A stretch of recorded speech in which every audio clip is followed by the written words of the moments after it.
Henrietta Mouth Peace here. Housewife, mother, columnist, mother, fifth in line to the seat of Derbyshire, but most importantly, opinion maker. Disclaimer, I can't be racist. I once taught Shami Chakrabarti at a party. How are you all coping during lockdown? It's incredibly important to stay in, unless, of course, your second cousin, the Earl of Leicester, is having a birthday party, in which case it's fine to pop out for a bevy or five.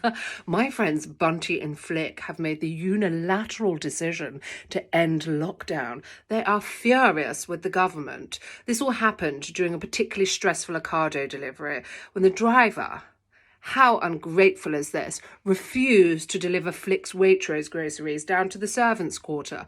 "Get Booper, you peasant," she screamed at him across the gravelled driveway. Outrageously selfish, Bunty was in agreement, sipping from her M&S G&T. She popped over for an essential visit as she'd just found out her husband was cheating on her with their Polish nanny. This is why I voted for Brexit in the first place. Anyway, Bunty is due a divorce, Flick's having a nervous breakdown, and my hubster is prepping our second home in the Cotswolds.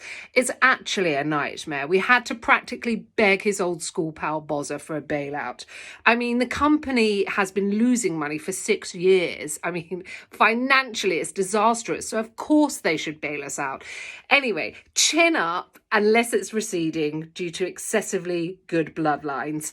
Stay inside unless you absolutely have to go out for a quick Pims or two, or to do a spot on Have I Got News For You. Henrietta Mouth Peace here, erstwhile columnist. Sorry, it's been such a busy week, what with Boz's baby, which is the greatest thing to happen to our great nation since Winston Churchill told that uppity bint Bessie Braddock that she had resting bitch face.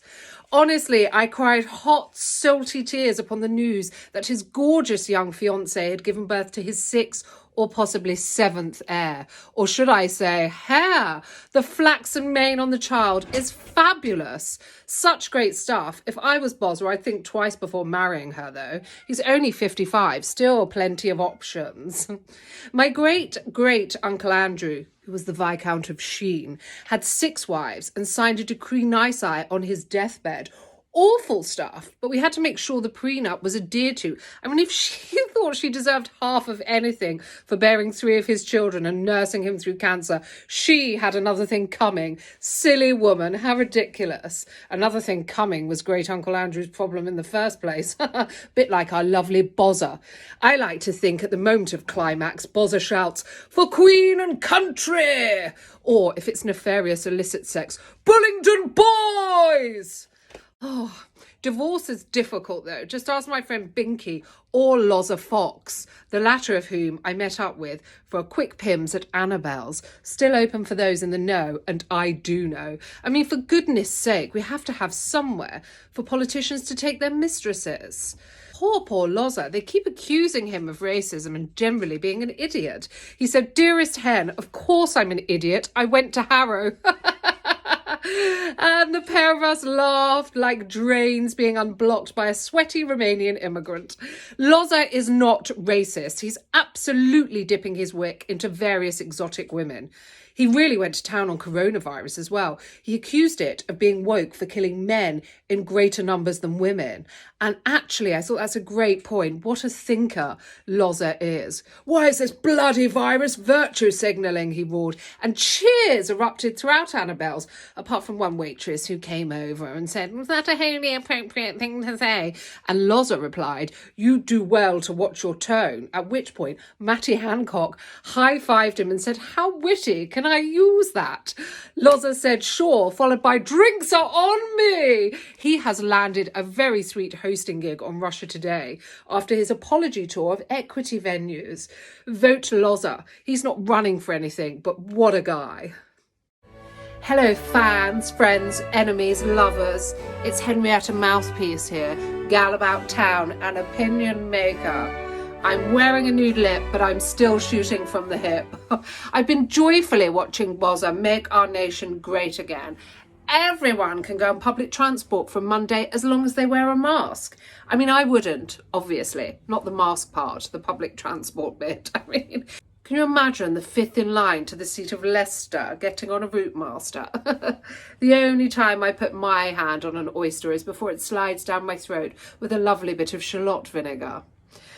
God, I love Bozza and Hattie Mancock for getting people back to work and into support bubbles. I've been in a support bubble since '96 when my great dowager Aunt Mimsy passed away and left me her inheritance. We used to get yearly payments from the government, but that stopped around 2015. I don't know what happened, but I do blame Nick Clegg. Actually, Aunt Mimsy's statue is being guarded at the moment by a nice young chap with lots of tattoos and sunburn. I say guarded, he took a shit on it, but he said it was just to protect it from people actually vandalising it, and I felt much better. Anyway, before I go, I would like to say just one thing. Please leave Dominic Cummings alone. Let it go now, everyone. I mean, I personally was brought to tears when I heard he selflessly put himself in a car and drove his family over 200 miles up the motorway to give his parents a lovely weekend with their grandchildren. Speaking as a mother, I think he did what any father would do. Whenever my daughter Unity is sick, I put her on a private plane and I fly her straight to her childhood nanny. It's for the best, it's what she needs. Check in with me again next week. Lots of love.